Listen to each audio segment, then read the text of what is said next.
प्रकार से तर्पण को सरल तरीके से किया जाए। तर्पण का प्रारंभ किस प्रकार से करें, तर्पण की अब विधि को समझते हैं। सबसे पहले जो है दाहिने तरफ जो है शुद्ध जल को रखना चाहिए। अपने ऊपर त्रिकुश से जल छिड़के हरि ओम ओम अपवित्रः पवित्रो वा सर्वावस्थांगतो अविवाह यह स्मरेत पुंडरीकाक्षम सवायाभ्यंतरा शुचि। जहाँ आप बैठे हैं सभी सामग्रियों के ऊपर त्रिकुश से जल छिड़कने 3 बार बाएं हाथ से दाहिने हाथ में जल लेकर के जल पियूं केशवाय नमः, ओम माधवाय नमः, ओम नारायणाय नमः।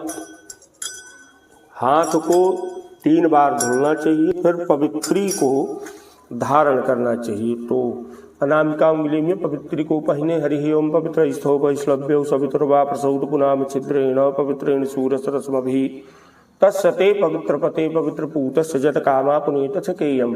शिखा में ग्रंथि लगा लें और टीका कर लें। तो पूर्वजों को जल देने के लिए जो पात्र है इसको दक्षिण दिशा की तरफ रख लें और ध्यान देंगे कि गमछा और जनेऊ ये जो है आपके दाहिने कंधे पे हो जाए, तब आप अपसभ्य हो जाएंगे। और बाएं घुटने को मोड़ करके दाहिने घुटने को खड़ा करके तो मोटक से जल देंगे। पूर्वजों का काला तिल पुष्पादि लेकर के हाथ जोड़ करके इनका आवाहन और ध्यान करना चाहिए। माँ तो जो आपके पूर्वज हैं पहले उनका ध्यान करें। माँ अक्षंत में पितरा गृहाणान्वेतांजलांजलिन पितृतीर्थ से तर्जनी के साथ जो है ये पुष्पादि को छोड़ने, पुनः हाथ में पुष्प सफ़ेद चंदन और काला तिल मोटक लेकर के अपने पूर्वजों की प्रसन्नता के लिए, परिवार के हित और कल्याण के लिए जल को देवें।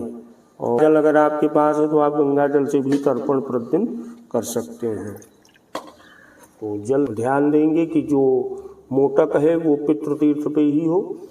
तो सबसे पहले जो है पूर्वज में हमारे पिता आते हैं तो पिता को जल देंगे। तो मध्य तो अब आप यहाँ पढ़ेंगे अद्य गर्ग गोत्रासमद पिता, जो पिताजी का नाम हो वसु स्वरूप सत्रपिताम इदम जलम सतिलम तस्मै सुधा तस्मै सुधा तस्मै सुधा। 3 बार तस्मै सुधा तस्मै सुधा तस्मै सुधा कहेंगे या 3 अंजलि जल ऐसे जो है आप दे सकते हैं। तस्मै सुधा तस्मै सुधा तस्मै सुधा।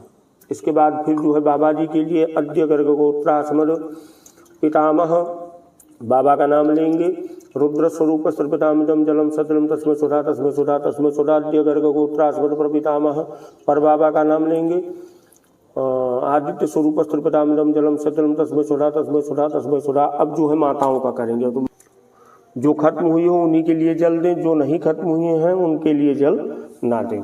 तो अब जो है आप जो है माता जी के लिए जल देंगे। कैसे देंगे, हाथ में पुनः वही जो है काला तिल पुष्प चंदन आदि लेंगे। अद्य गर्ग गोत्रासमद माता, माता जी का नाम लेंगे। जगरानी देवी गायत्री स्वरूपा त्रिपितामिदम जलम सजलम तस्मै सुधा तस्मै सुधा तस्मै सुधा। यहाँ पे तस्मै सुधा हो जाएगा। अद्य गर्ग गोत्रासमद पितामही, अमकी देवी जिनका नाम नहीं जानते हमकी देवी लगाएंगे। सावित्री स्वरूपा त्रिपितामिदम जलम सजलम तस्मै सुधा तस्मै सुधा तस्मै सुधा। अद्य गर्ग गोत्रासमद प्रपितामही अमकी देवी सरस्वती स्वरूपा त्रिपितामिदम जलम सजलम तस्मै सुधा तस्मै सुधा तस्मै सुधा। जो आपके नाना है, नानक जी का गोत्र का उच्चारण करेंगे। अद्य गौतम गोत्रासमद मातामह, उनका नाम लेंगे नाना का। मातामह पंडित प्रभु दयाल शर्मः त्रिपितामिदम जलम सजलम तस्मै सुधा तस्मै सुधा तस्मै सुधा। अद्य गौतम गोत्रासमद प्रमातामह अमुक नाम शर्मा त्रिपितामिदम जलम सतलम तस्मै सुधा तस्मै सुधा तस्मै सुधा। अद्य गौतम गोत्रः अस्मद् वृद्ध प्रमातामह अमुक नाम शर्मा त्रिपितामिदम जलम सतलम तस्मै सुधा तस्मै सुधा तस्मै सुधा। अद्य गौतम गोत्र अस्मद् मातामही, नानी का नाम लेंगे।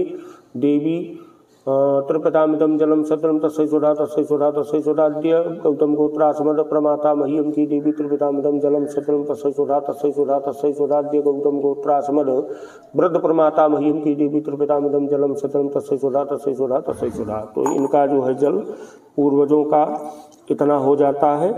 इस प्रकार से ये तो पूर्वजों के लिए जल हुआ। जब आप इनको जल देते तो जो अतृप्त जीवात्माएं होती हैं, जिनको हम हमारे कुल गोत्र की हैं या बाहर की हैं, कहीं से हैं, तो उनको जल कैसे दें। तो उनके लिए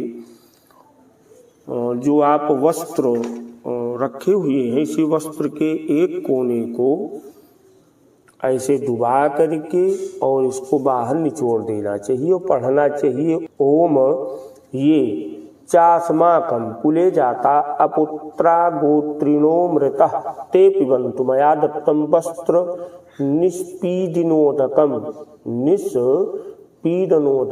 ऐसा कह करके जो है जल को निचोड़ दें।